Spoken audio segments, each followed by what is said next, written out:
lève mes mains,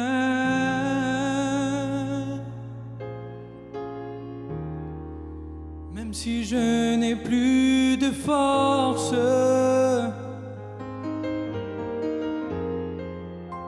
je lève mes mains,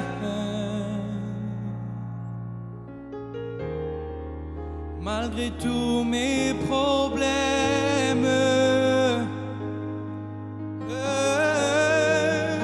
Quand je lève mes mains, mes fardeaux s'en vont. De nouvelles forces tu me donnes.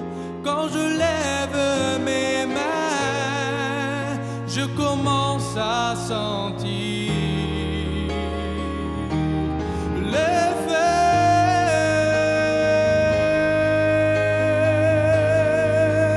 Canavas das levas amealharás, sarchores, chovuloi peame.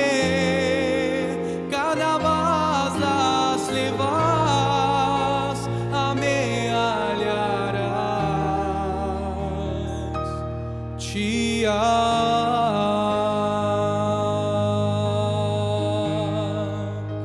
Vas das amarevas,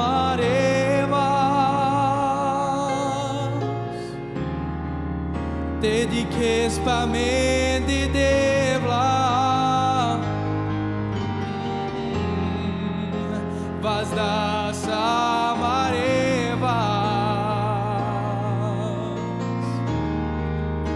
ande amar o problema.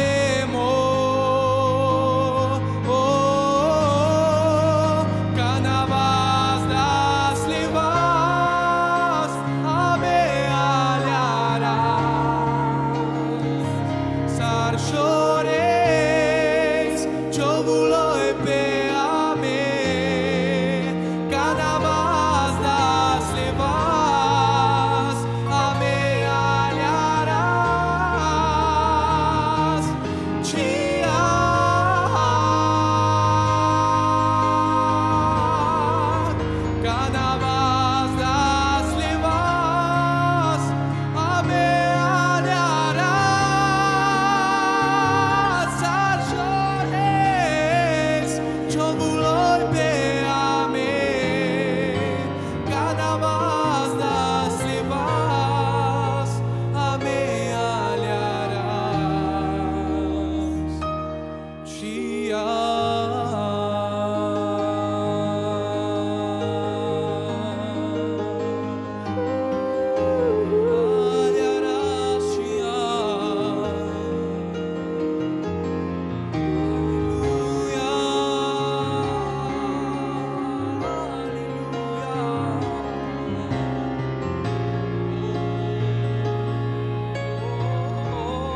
Shebaro, Siodel, Gilaba Shebaro, Shebaro, Siodel.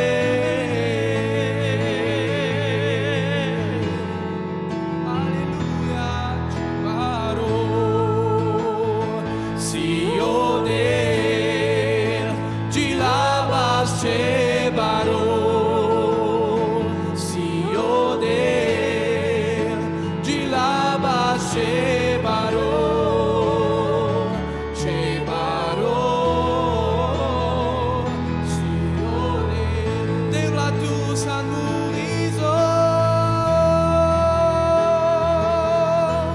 tu San Mourizor, tu es ma force, tu San Mourizor, tu es le rocher, tu San Mourizor, Devla.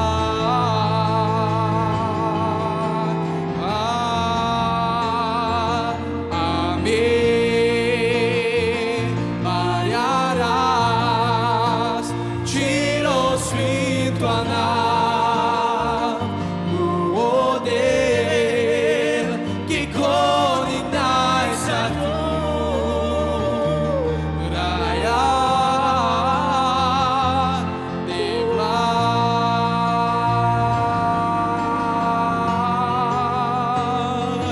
Amém, variarás, Tiro Sfinto Anam, Muodel, que coninai Satur, Raya, Devla,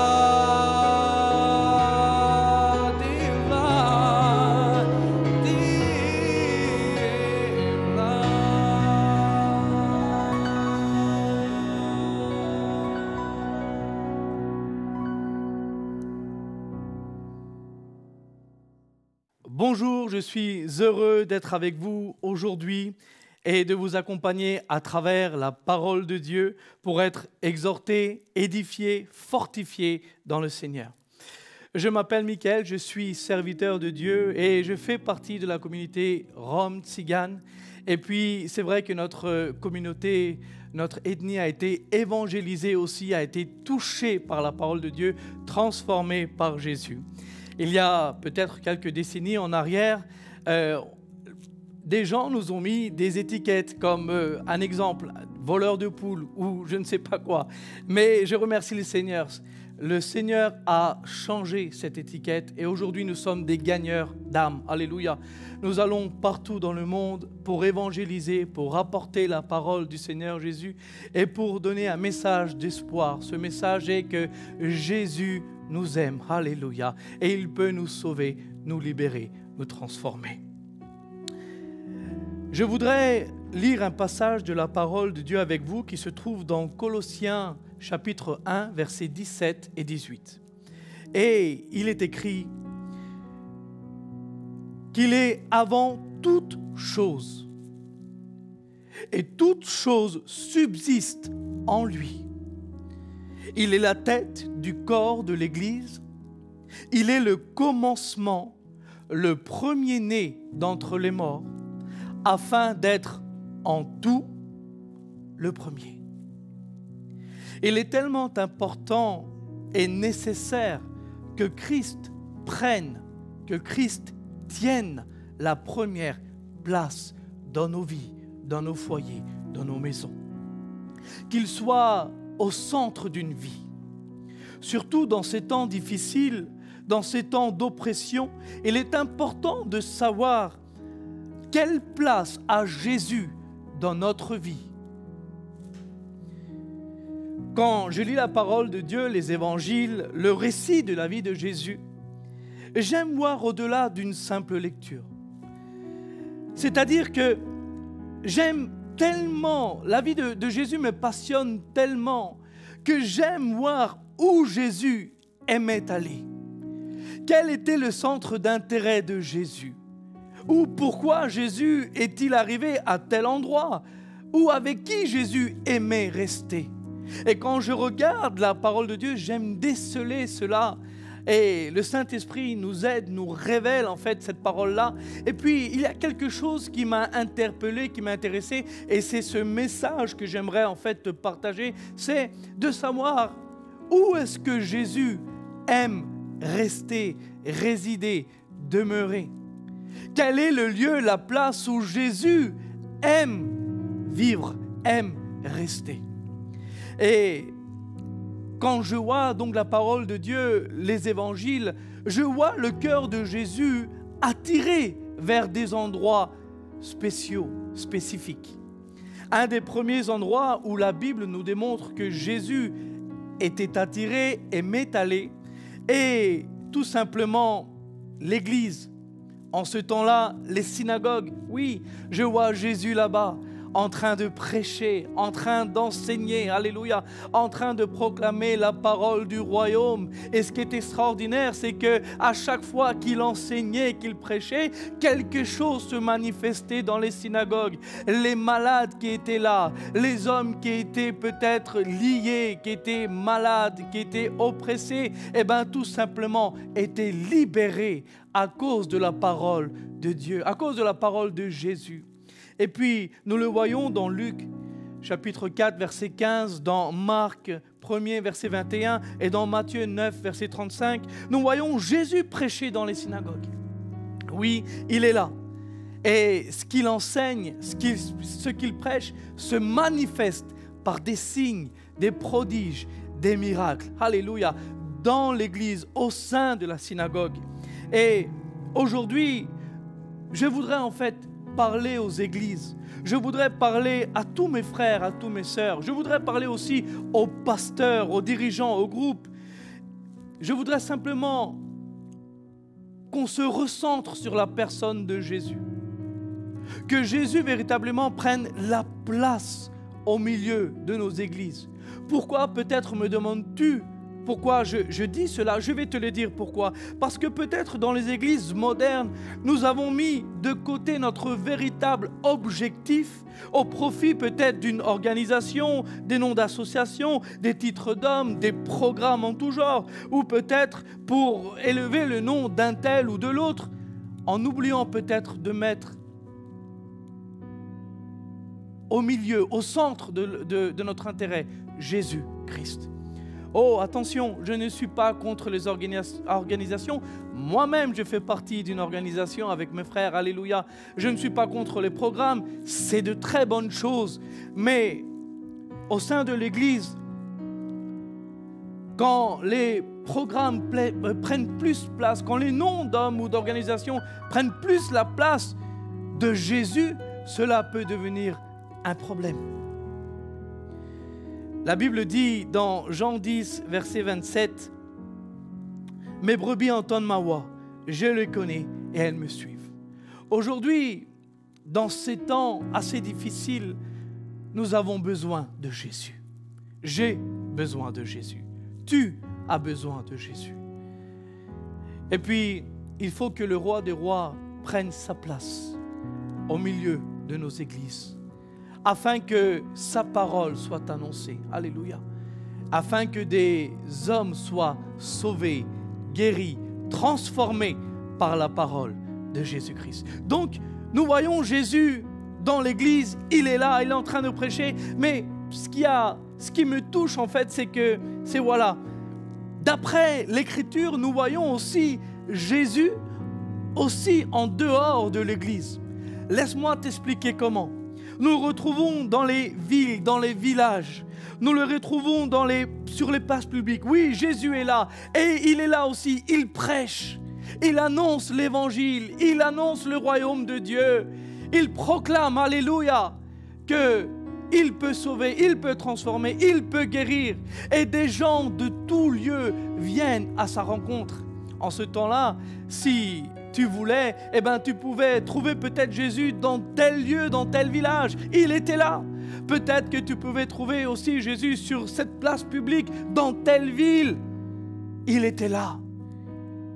Jésus pouvait aussi sortir de l'église. Pourquoi? Pour aller à la rencontre des gens, des personnes. Peut-être des personnes qui n'avaient pas le droit de rentrer dans les synagogues, qui n'avaient pas peut-être le droit de rentrer dans les églises. Oui, nous n'avons pas un Jésus qui est enfermé, qui est scellé par 4 murs d'une église. Non, je prêche un Jésus qui sort aussi des églises pour aller annoncer l'évangile, pour aller à la rencontre des gens, pour aller à la rencontre des gens qui sont affaiblis, qui sont dans les dépressions, qui sont malades, qui sont seuls. Jésus est là, il sort de l'église et c'est Jésus qui va à leur rencontre. Alléluia. En ce temps-là, en Israël, à Jérusalem surtout, et puis dans les villes autour, il n'y avait pas que des Juifs, il y avait aussi des non-Juifs, il y avait aussi des Romains, des Grecs, de plusieurs ethnies, des gens de toute race qui étaient là. Mais peut-être qu'ils ne pouvaient pas entrer dans les synagogues, là où la parole de Dieu est prêchée, est annoncée. Mais Jésus, alléluia, il sort pour aller à la rencontre des gens. Il est là. C'est là que je retrouve aussi Jésus. On le retrouve dans l'église, mais on le retrouve aussi sur les places publiques. On le retrouve aussi dans les villages. On le retrouve aussi dans les villes. Il est là. Il est en train d'aider des personnes. Il est en train d'aimer des personnes, de secourir des gens. Et c'est ça qui est extraordinaire, mon frère, ma sœur, c'est que peut-être, et je m'adresse à toi aujourd'hui, peut-être que tu n'as pas eu la chance de venir à une église. Peut-être que tu n'es jamais entré dans un lieu de culte. Mais à travers ce programme, à travers cette chaîne de télévision, à travers cette parole que tu entends, Jésus vient vers toi. Là où tu te trouves, dans n'importe quel pays, dans n'importe quelle ville, dans n'importe quelle situation où tu te trouves, peut-être que tu es dans ta voiture, peut-être que tu es dans ta maison, je ne sais où, mais aujourd'hui, c'est Jésus qui se déplace pour toi, pour t'annoncer ce merveilleux message qu'il t'aime et qu'il peut changer ta situation. Alléluia. Oui, tout est possible à Jésus. Même si peut-être tu penses que personne ne peut t'aider, que tu n'as aucune solution, peut-être que ton foyer est en train de se détruire, peut-être que tu te sens seul, peut-être que tu te sens désespéré, mais crois-moi, tout est possible à Jésus. Oh, je ne suis pas un magicien, je ne suis pas un devin, je ne suis pas un faiseur de bonne aventure, loin de là. Mais je crois en ce Jésus. Tu sais pourquoi? Parce qu'il m'a transformé moi aussi. Il m'a changé moi aussi. Il a fait de moi un nouvel homme. J'étais perdu, seul dans mon péché. J'étais désespéré, mais il m'a tendu la main. Je l'ai rencontré. Il est venu le premier. Il m'a secouru. Il m'a parlé. Il m'a transformé. Et c'est ce Jésus-là que je veux te prêcher. Là où tu es, il peut te changer.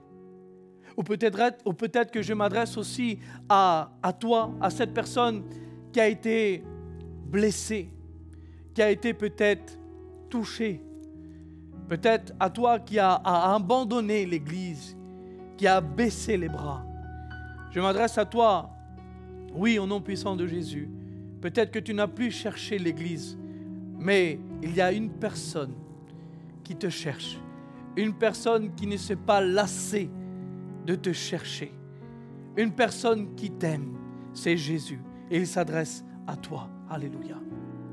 Alors, je reviens à mon thème. Donc, nous voyons Jésus dans l'église, dans les synagogues. Nous voyons Jésus dans les places publiques, dans les villes, dans les villages. Mais là où j'ai vu, d'après la parole de Dieu, que là où le cœur de Jésus est interpellé, là où Jésus aime véritablement être, là où Jésus aime demeurer, tu sais où je l'ai retrouvé en fait? C'est dans les maisons. C'est au milieu d'une famille. C'est au milieu d'un foyer. C'est là que je retrouve Jésus. C'est là qu'il aime aller. D'après les récits, les évangiles, la parole de Dieu, c'est là où je vois, où statistiquement, je vois Jésus aller plusieurs fois. Oui, on le retrouve dans les synagogues, dans les villes, dans les villages, mais c'est dans les maisons, son centre d'intérêt. En voulant dire que c'est là où Jésus aime rester. avec un père, une mère, un foyer, les enfants. C'est là où Jésus veut véritablement œuvrer. C'est là où Jésus aime demeurer. Mais c'est là la question que j'aimerais te poser et me poser et se poser à tout le monde. C'est cette question-là. Comment reçoit-on Jésus dans nos foyers, dans nos maisons? Comme un invité? Comme quelqu'un qui est invité? Ou véritablement comme quelqu'un qui veut demeurer chez nous? Comment reçoit-on Jésus? Comme quelqu'un qui est invité ou quelqu'un qui veut demeurer, qui veut résider, qui veut rester, avoir une relation intime avec Jésus dans nos vies, dans nos foyers, dans nos maisons? Car oui, il y a une différence. Et cette différence fait la différence. Laisse-moi t'expliquer comment. Inviter quelqu'un, nous sommes une ethnie, un peuple qui aime bien inviter des gens. Et puis, par la grâce de Dieu, nous savons très bien recevoir les personnes chez nous. Et puis, quand tu invites quelqu'un à la maison, eh ben, tu lui donnes tout le respect qu'il lui doit. On va commencer à l'inviter, on va commencer même à mettre une table dans nos maisons afin que cette personne, l'invité, soit vraiment à l'aise, qu'il ne manque de rien. On discute, on parle et puis on honore cette personne de laquelle on a invité. Mais le problème, c'est que cette personne qui est invitée, eh ben, elle a un temps. Elle ne peut pas rester éternellement chez nous. Il y a un temps où elle va venir, il y a un temps où elle va rester avec nous, on va avoir comme une genre de communion avec nous, mais le temps va passer, puis cette personne, ben, tout simplement, elle doit partir. Elle va partir donc chez elle, ou là où elle habite. Et c'est peut-être comme ça, c'est ce que Dieu m'a mis à cœur, c'est peut-être comme ça que l'on fait avec Jésus. Jésus, dans beaucoup de foyers, est comme un invité. Laisse-moi t'expliquer comment. Eh bien, tout simplement, on l'invite quand on en a besoin. On l'invite parce que, voilà, de temps en temps, il nous faut aussi Jésus. C'est-à-dire, dans ton foyer, peut-être que de temps en temps, tu pries. De temps en temps, tu lis la parole de Dieu. De temps en temps, tu parles avec ta famille de Dieu. Il est là, il est présent, mais c'est de temps en temps. Il est comme un invité. Et surtout, quand on a besoin de lui, eh ben, on est là. On aime bien chercher les mains de Jésus. Oui, parce que les mains de Jésus donnent. Alléluia. Et je dis gloire à Dieu. Jésus n'est pas contre. Matthieu, chapitre 7, verset 7, est écrit que demandez, vous recevrez, cherchez, vous trouverez, frappez, l'on vous ouvrira. Oui, on a un Dieu qui donne. Alléluia. Mais aujourd'hui, j'aimerais t'interpeller sur quelque chose. Arrêtons de chercher simplement que les mains de Dieu, mais cherchons sa face. Cherchons à lui obéir. Cherchons à se prosterner devant lui. Oui, Dieu donne, Jésus donne. Il n'arrête pas de donner. Il donne par grâce, par son amour. J'en ai besoin, je suis le premier. Mais aujourd'hui, dans mon foyer, dans ma maison, j'ai besoin de sa face. J'ai besoin de cette communion. J'ai besoin de cette relation. Je veux que Jésus prenne toute la place dans ma maison. Que Jésus tienne la place dans ma maison. Tu sais pourquoi Jésus aime rester dans les maisons? Parce que dans les foyers, il y a beaucoup de problèmes. Et peut-être que je parle à toi, toi qui es père, toi qui es mère, toi qui n'en peux plus, toi qui es désespéré de voir tes enfants subir, de voir ton foyer se déchirer, toi qui es là et puis tu ne sais plus comment faire, toi qui es là et tu vois ton fils, ta fille te délaisser pour aller dans le monde, toi où tu vois où quelque chose de terrible vient dans ton foyer. Peut-être que tu es chrétien, chrétienne, et puis tu es seul à prier, tu es seul à aller à l'église. Mais laisse-moi te dire quelque chose au nom puissant de Jésus. Jésus veut transformer tout ça. Jésus veut te libérer. Jésus veut t'aider. Jésus veut secourir ton foyer. Je parle à une mère, je parle à un père, je parle à un enfant qui prie pour son père et sa mère. Je parle pour quelqu'un qui est à genoux et qui prie pour son foyer. Il y a une promesse, alléluia, que Josué a dit dans son livre, et il dit cela: moi et mon foyer, moi et ma famille, nous servirons l'Éternel. Et je prie au nom puissant de Jésus que cette parole devienne véritable dans ta vie, alléluia. Toi et ton foyer, c'est ce que Dieu veut, alléluia. C'est que ton foyer sert l'Éternel, c'est que c'est Jésus qui vienne au milieu de ton foyer. C'est ce que Dieu veut, alléluia. Et c'est ça la véritable différence. C'est que il y a invité Jésus, c'est bien, mais il y a une autre option. C'est d'appeler Jésus à demeurer dans nos foyers. Tu sais, il y a une histoire qui me touche. C'est dans 2 Rois, chapitre 4, verset 8. Il est écrit que en ce temps-là, à Sunem, dans la ville de Sunem, il y avait une femme de distinction. Et cette femme-là, la parole de Dieu va dire qu'elle avait besoin de rien. Elle avait tout. En fait, elle était riche. Elle avait ce dont son cœur avait besoin, matériellement. Mais spirituellement, elle avait un grand besoin. Et puis, la parole de Dieu va dire que cette femme-là a fait une action extraordinaire. Il y avait un prophète, le prophète Élisée, qui passait de temps en temps dans cette ville à Sunem. Et puis, à chaque fois que ce prophète arrivait dans cette ville, cette femme-là interpellait Élisée, appelait Élisée dans sa maison, à sa table, avec son mari, pour discuter, pour parler, pour avoir une communion, une relation avec le prophète. Car oui, le prophète représente l'homme de Dieu, la parole de Dieu. Ce prophète représente Jésus. Et puis, elle aimait recevoir ce prophète chez elle. Mais elle savait que ce prophète, à un moment donné, devait partir. Et puis un jour, elle en a décidé autrement. Et je prie au nom puissant de Jésus que cette décision aussi t'appartienne. Elle a parlé avec son mari et tous deux se sont mis d'accord. Et puis, ils ont dit comme ça, on va arrêter d'appeler de temps en temps ce prophète. J'en ai assez d'appeler ce prophète de temps en temps. J'en ai assez de recevoir de temps en temps des bénédictions, de temps en temps être fortifié, de temps en temps être secouru. Non, j'en ai assez. Aujourd'hui, nous allons faire quelque chose d'autre. Quoi? On va construire, on va faire que cet homme de Dieu vienne demeurer chez nous, en lui construisant une chambre haute.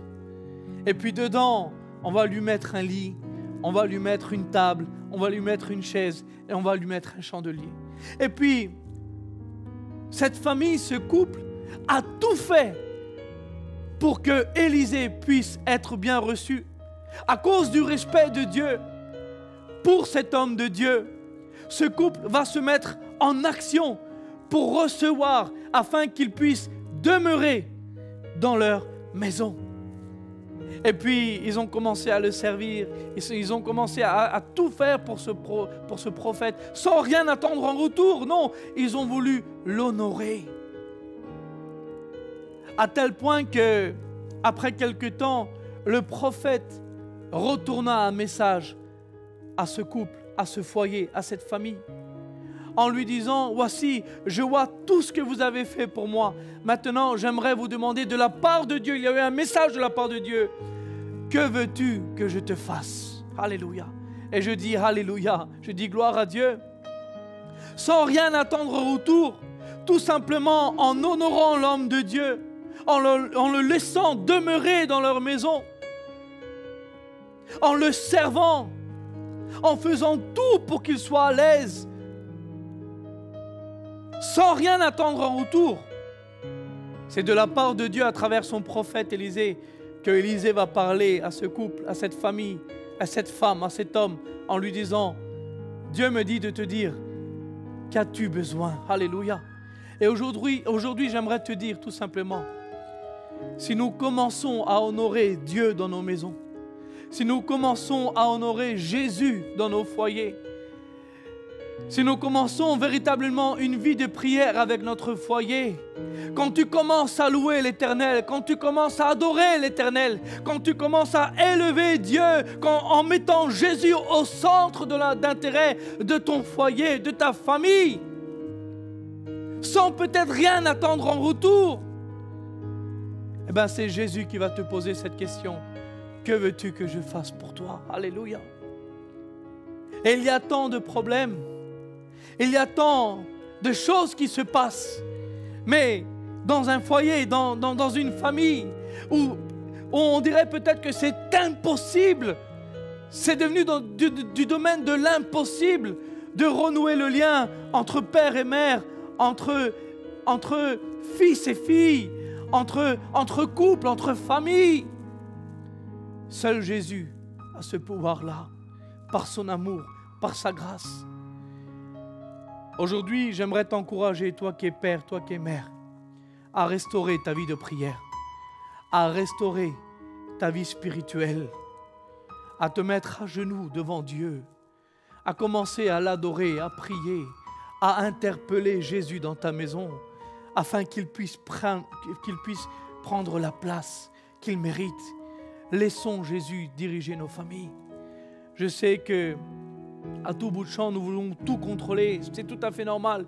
Tu veux contrôler la vie de ton fils, ta fille. Tu veux tout faire pour que ça soit bien. Mais écoute-moi, il y a quelqu'un qui sait mieux diriger ma vie, ta vie, la vie de tes enfants, la vie de ton foyer que moi et toi. C'est Jésus, c'est Dieu, c'est le Saint-Esprit. Alléluia.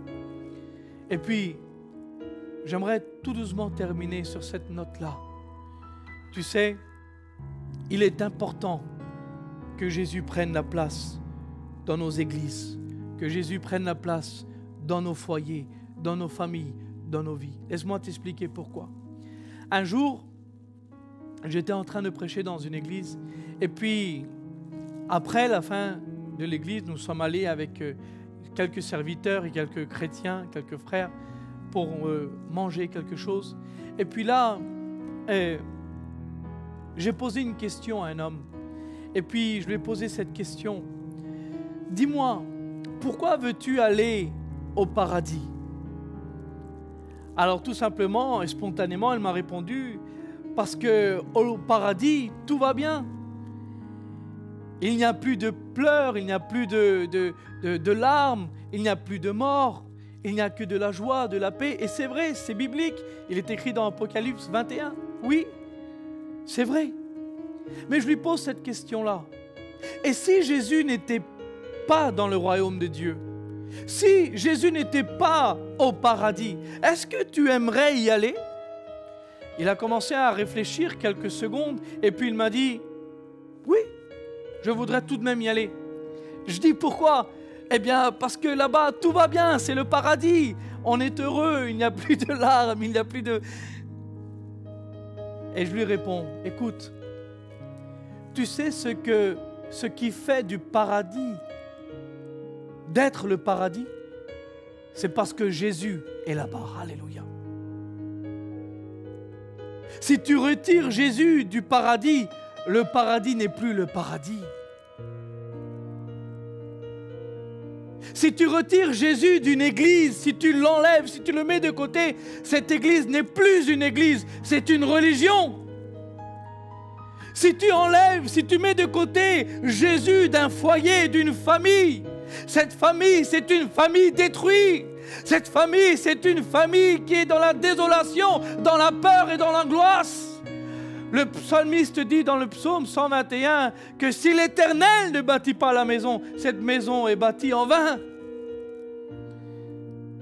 Si tu enlèves Jésus d'une vie, d'un cœur, d'un homme, d'une femme, ce cœur est perdu, cette vie est perdue. Elle est dans les ténèbres, elle est dans l'angoisse, dans la tristesse. Mais au contraire, alléluia, si tu mets à la place qu'il lui doit, au centre d'une vie, d'un homme, d'une femme, Jésus, cette vie est transformée, cette vie est sauvée. Alléluia. Si tu mets Jésus au centre d'une maison, au milieu d'une maison qui tienne la première place, alléluia, dans un foyer, dans une maison, cette maison est restaurée, cette maison est rétablie, alléluia. Cette maison vit dans l'harmonie, dans la joie, dans la paix, dans l'amour. Si nous mettons Jésus, alléluia, à la place qu'il lui doit, qu'il se doit, qui lui appartient, au centre de l'Église, cette Église, alléluia, devient un lieu où la présence de Dieu, où la gloire de Dieu va se manifester par des transformations de vie, par des changements de vie, par des conversions, par des guérisons, des signes et des miracles. Tu vois, c'est tellement important de mettre Jésus à sa place, la place qu'il lui doit d'être. Aujourd'hui, j'aimerais terminer par cette prière avec toi.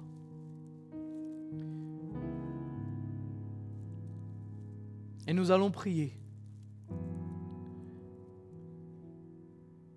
afin que Jésus prenne la place dans nos foyers, dans nos vies, dans nos familles, dans nos églises.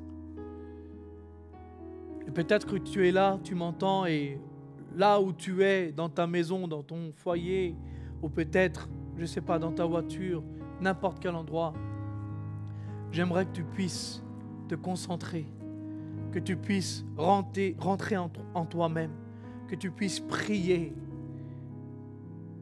et d'examiner, Seigneur, où t'ai-je mis?